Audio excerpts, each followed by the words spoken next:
Ahoy and welcome back once again to the channel. For those of you not familiar with my channel, my name's Gary, I like watches, and in today's video I'm going to show you the best new releases on AliExpress. Well, the best new releases from what I consider to be the more premium brands. The purpose of these videos is not to review these watches, it's to bring them to your attention in the hope that you'll let me know in the comments section which ones you like, and I'll do my very best to get them in and review them in the upcoming months. Right, lots to get through, so let's not hang about. There's 2 or 3 new Kronos watches actually. I really like Kronos as a brand. They produce high quality pieces, and I'm going to start by showing you this Grand Seiko inspired Kronos, 39mm in diameter, a textured dial, looks really nice, on the fly adjustment system with a PT 5000 out of any sale, $208 US.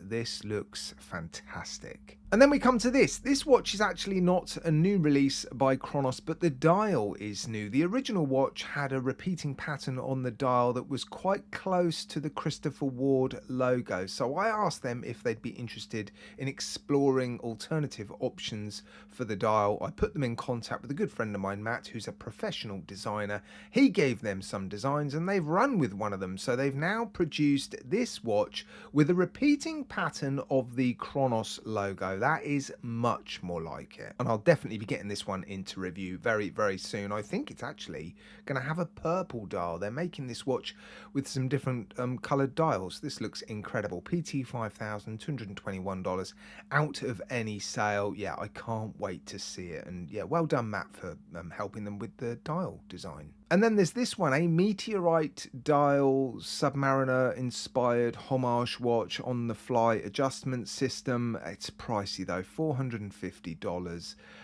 It's too much money even with this dial. It looks great, it will be beautifully well made, but yeah, PT 5000, $450. They're going to need to discount this watch in a sale if they're hoping to sell lots of these, I think. Next up, we've got a new release by Aqua Trident, and we've got some really quite interesting dial options with this watch. It's a pretty cool looking watch actually. Bronze case, CUSN8 bronze. It's a good looking diver, isn't it? And there are a lot of options available. Only 100 meters of water resistance, sadly, so it's not really a proper full-blooded dive watch. NH35 inside of this watch as well. $220. Well, that's about right, I think. We've also got a new Zame available, $111. It's a quartz powered calendar watch. It's not a chronograph. Of course, it looks a bit like a chronograph, doesn't it? But Zame is within that same cluster of brands as Aqua Trident. I've reviewed a couple of Zame watches. Yeah, they're very nicely made. I don't suspect this one will be that popular because it is a quartz powered calendar watch, but I think it looks pretty good. That white one in particular, and for $111, yeah, it's a pretty good price for a Zame. I do consider them to be one of the sort of premium brands on AliExpress. I've only got one new San Martin to show you, and it's this one, a very popular design, one that they've been making for a little while. I showed you the watermelon version a little while ago. Well, they've added to this collection this one. It's nice. NH35 powered diver, under $200 out of the sale. Yeah, I like it. Merca launch a lot of new watches every single month, but this one really caught my eye. The dial looks gorgeous. Really interesting complications on this dial as well.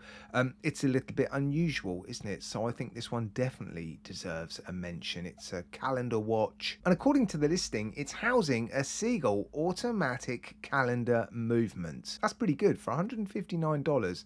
I think that's a nice looking watch. Stern have just released this, a GMT watch housing the NH34. Stern watches are beautifully made. It's a sort of 200 meter dive style GMT watch. Very popular these days ever since the launch of the NH34. Yeah, I like the look of this one. Beautiful bracelet. Look at that. Very nice. $249. Yeah, I don't think that's a bad price out of the sale. And here's another Stern, a very familiar looking watch, another automatic watch housing another automatic Seagull movement, this time the ST701.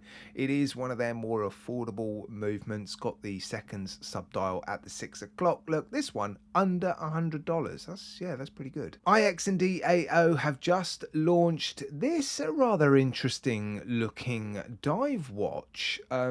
Yeah, I'm not sure what to make of this one yet. I'd love to get this one into review. It's definitely different looking. It's got a sort of turtle inspired theme, very original. Their watches are beautifully made. Yeah, this one looks good. $269, that's not a surprise for EXDAO. They make beautiful watches. Very nicely finished. This one houses the NH35. It's pushing the boundaries a little bit, isn't it, for the price for an NH35 powered dive watch from AliExpress, but yeah, 200 meters of water resistance. I suspect it's very nicely made. They've also launched this recently, and I've asked them to make this watch available on a non-crocodile strap. Crocodile straps, genuine croc leather straps, are a problem for a lot of people to import. There are restrictions, you need a certain amount of paperwork. So I don't know why they've offered this watch on a genuine croc leather strap.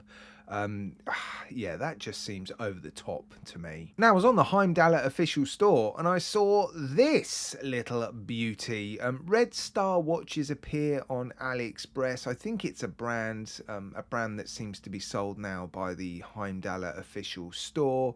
I think this is a really interesting looking watch. I love ball head watches. I like the fact that the crowns are at the 12 o'clock and that the cases are yeah, a little bit different to look at, aren't they? And this is an NH34 powered GMT. I like the look of this, although I haven't handled a Redstar watch.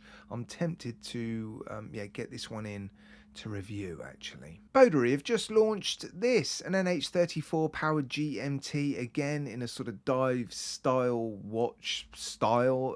Yeah, a few options available. Boder watches again, very nicely made. Definitely some originality to their watches, and yeah, made of titanium, $166 US. They're also offering it with a bronze case. Yeah, I prefer it with the titanium case, I think. Right, going back to Rudland, they've just launched this, a gorgeous vintage looking watch. I really like Rudland watches, but their designs are quite often not my sort of thing, although I do like this. Their watches are very nicely made. I don't get enough of their watches in, to be honest. I think this one's a little bit pricey considering it's got an ST701 automatic movement in it. I've already said that's one of Seagull's more affordable automatic movements. It tends to be in very affordable watches. So I think they're relying on the fact that it's a Rudland and that the build quality is going to be pretty good. The rest of the specifications no doubt will be excellent. But yeah, $219 out the sale, I think that's too much. Proxima have just launched this, a very colourful looking chronograph housing the Seagull ST1902. It's very much like the ST1901, except it's got 3 subdials on the dial, 50 meters of water resistance, sapphire crystal. I'm sure you're familiar with Proxima watches by now. Very nicely made watches, $240 out of the sale. It's not a bad price actually. And they've also launched this, a diver with the keyboard dial. I definitely like the one with the white dial and the black bezel insert, a splash of red on that dial as well. That's quite a striking watch, but the fact that there's a keyboard on the dial, it doesn't really go with a dive watch, does it? And I've actually saved the best value for money new release until the end of the video. This one, again, a Proxima PT5000 though, $129 US. That's incredibly cheap for a Proxima housing a PT5000. 200 meter water resistant diver. It doesn't look like they've compromised the specifications anywhere. Interesting dial design. It's a nice looking watch. I think the hands are perhaps a little bit too slender, but yeah, $130 for this. Wow, right guys, now it's your turn to let me know in the comments section which watches in particular you like, and I'll do my very best to get them in. It's unlikely I'll get them all in, but you never know.